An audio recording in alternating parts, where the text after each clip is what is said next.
Hello, and welcome to GTMF Musical Road Trips.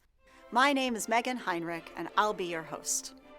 Every summer, the Grand Teton Music Festival brings together 200 of the country's finest orchestral musicians to make music together in the mountains. We're ready to take you on a virtual vacation of amazing music. You'll meet our musicians, see where they live, and I'll be here to guide you as we explore their music by moving, singing, dancing, and clapping along. And now, buckle your seatbelts because we're off on our musical road trip.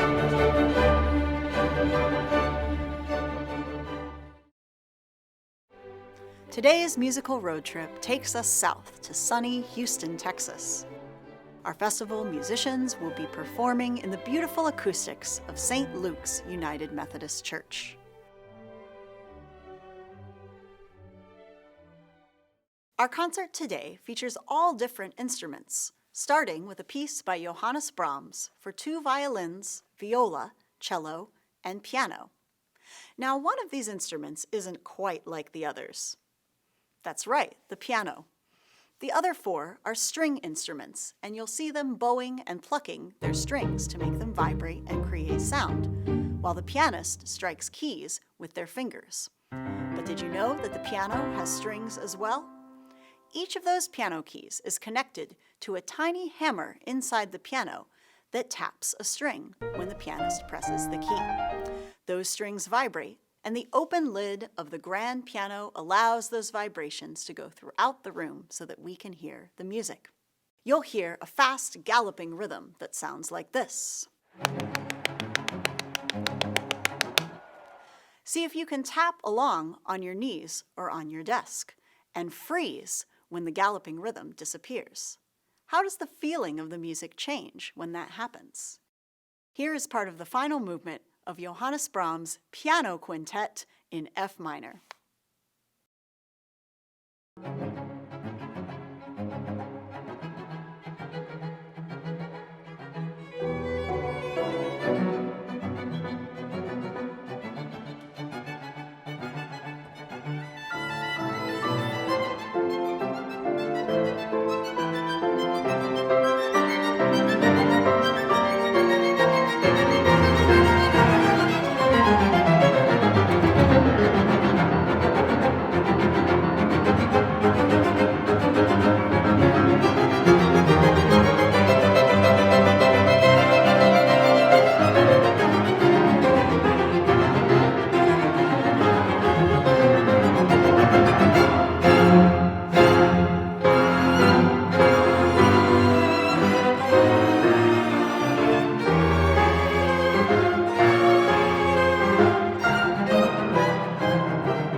We're keeping the strings for our next piece, but adding someone new, our flute player, Judy Dines.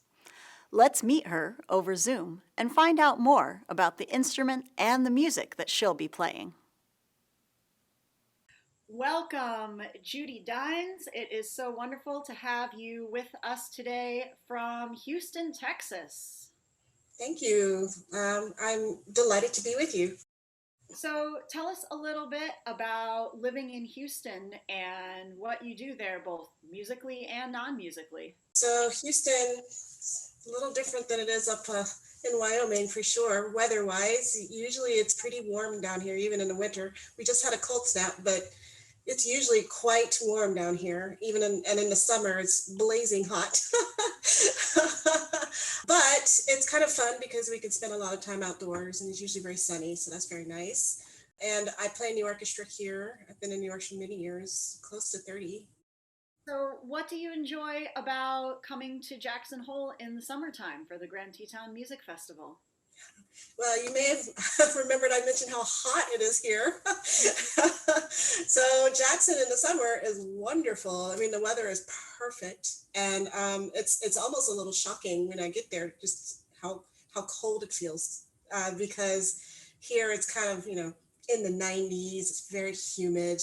Um, and then I step off the plane there and I'm like, wow. So the weather's great and the scenery is beautiful. I mean, you go there and you see those beautiful mountains, and sometimes they still have the snow on it, which is even great. And since we almost never get snow here, and it's just kind of a nice, peaceful, quiet time to kind of be out in nature, but still have music to be a part of that. It's really nice. On this program with your Houston colleagues from the Grand Teton Festival, you got to be very versatile. You play a piece with strings as the only woodwind, as the flute, and then you also got to perform with your woodwind colleagues for a woodwind quintet. So, what do you have to do differently on the flute when you play with those two different kinds of groups? As a woodwind quintet, we tend to play together in orchestra anyway. My usual orchestra job, I'm always kind of making sure I can play with my colleagues in that way. So, talking about things like volume of sound, or maybe how to fit my sound into an oboe or a bassoon, something like that. With strings is a little bit different, and you're a flute player, so you're inherently different than what's being bowed. It's more things like tuning. I remember talking about more about that with the string players, because actually the flute is also pretty versatile with tuning. It's pretty easy to kind of be out of tune. Let's put it that way. Otherwise, it's mainly the same, because we're still playing all this great music, and we're just trying to figure out the best way to perform it. That makes sense. So you're the loudest one by default when you're playing with the strings, Right. not Exactly. necessarily with the other woodwinds. Right. So we are about to see and hear you perform part of the Mozart Quartet for flute and strings. Is there anything in particular that you really love about this piece, or something that we should watch or listen for? So, like most Mozart pieces, I mean, it's just such a happy, sparkly piece, and it's just got this really great energy to it. If this were a string quartet, I would be a violin, and there would be two violins, and the two of them would sort of be playing off of each other. So I like the way the flute and the violin kind of have this duet together, where we share responsibilities. I love that you use the word sparkly. That is such a great way to describe this music and your personality as well. So, thank you so much for Judy for joining us today. We are so excited to hear you perform with your Houston colleagues. Thank you very much for having me. I appreciate it. We'll hear Judy now in two pieces. First, the sound of the flute with strings in music by Mozart. Does this music give you the same feeling or a different feeling than the music for piano and strings that we just heard? Listen for the sound of the flute soaring like a bird. What do you think it's singing about?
And now, from singing to dancing. Judy and her flute will be joining their fellow woodwind instruments, the oboe, clarinet, bassoon, and horn. Now, if you watched our Chicago concert, you might be saying right now, Megan, the horn is a brass instrument. And you're right. But just like the flute got to play with both strings and woodwinds today, the horn can find a place in brass ensembles and woodwind ensembles, and today gets to be part of a woodwind quintet. The music that we'll hear our woodwind quintet play comes from Hungarian composer Ferenc Farkas. He was inspired by the folk music of his native Hungary, like this dance.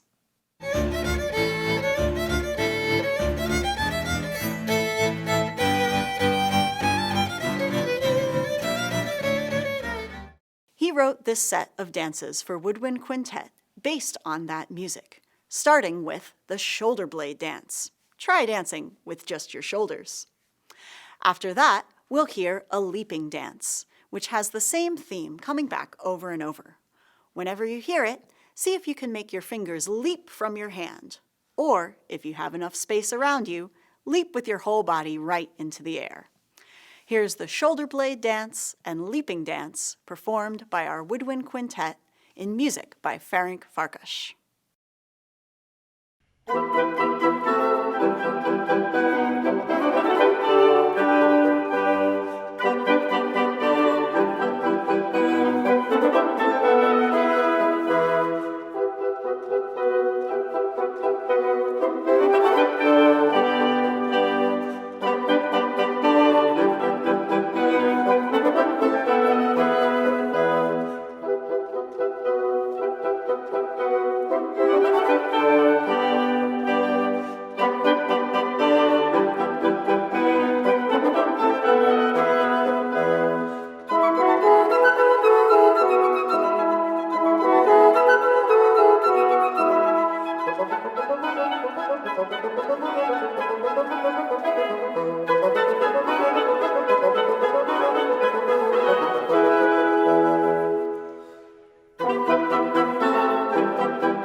Thank you so much for joining us today for our musical road trip to Houston. On behalf of the Grand Teton Music Festival and all of our festival musicians, we are so grateful to be sharing our music with you. Join us for our other musical road trips, where we'll visit musicians in Chicago, New York City, and more. And we'd love to hear from you.